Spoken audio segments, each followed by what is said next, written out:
আসসালামু আলাইকুম দর্শক, আপনাদের স্বাগত জানাচ্ছি লালমাই সংবাদে। আমরা এখন আছি কুমিল্লার লালমাই উপজেলার বুলুন উত্তরের দক্ষিণ হাজারদিয়া এলাকায়। আপনারা জানেন যে বুলুন উত্তর ইউনিয়নের ৫ নং ওয়ার্ড বিএনপির উদ্যোগে একটি ধান শীষের প্রতীকের স্লোগানে একটি বিশাল মিছিল এই মুহূর্তে দক্ষিণ হাজারদিয়া এলাকা প্রদক্ষিণ করছে। দর্শক, আজকের মিছিলে নেতৃত্ব দিচ্ছেন লালমাই উপজেলা বিএনপির সাংগঠনিক সম্পাদক এবং বুলুন উত্তর ইউনিয়ন পরিষদের সাবেক চেয়ারম্যান ওমর ফারুক সুমন এবং বুলুন উত্তর ইউনিয়ন বিএনপির ত্রাণ ও সমাজ কল্যাণ বিষয়ক সম্পাদক, দক্ষিণ হাজারদিয়া আবু তাহের ভূঁইয়া ফাউন্ডেশনের প্রতিষ্ঠাতা চেয়ারম্যান আক্তার হোসেন ভূঁইয়া, তিনিও আজকের মিছিলটির নেতৃত্ব দিচ্ছেন।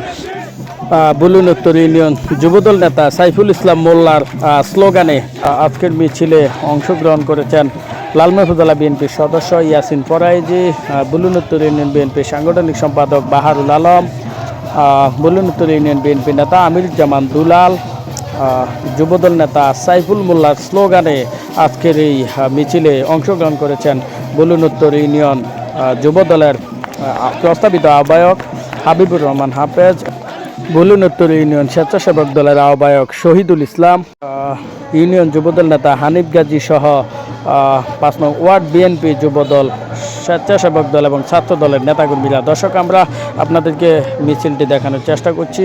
মিছিলটি এই মুহূর্তে দুর্গাপুর বাজার প্রদক্ষিণ করছে। দর্শক, আমরা আপনাদেরকে মিছিলটি দেখানোর চেষ্টা করছি। কুমিল্লা ১০ আসনে ধানের শীষের প্রতীকের প্রার্থী মোবাশ্বের আলম ভূঁইয়ার পক্ষে ধানের শীষের প্রতীকের স্লোগানে মিছিলটি এই মুহূর্তে দুর্গাপুর বাজার প্রদক্ষিণ করছে। দক্ষিণ হাজারদিয়া থেকে মিছিলটি শুরু হয়ে এই মুহূর্তে দুর্গাপুর বাজার প্রদক্ষিণ করছে।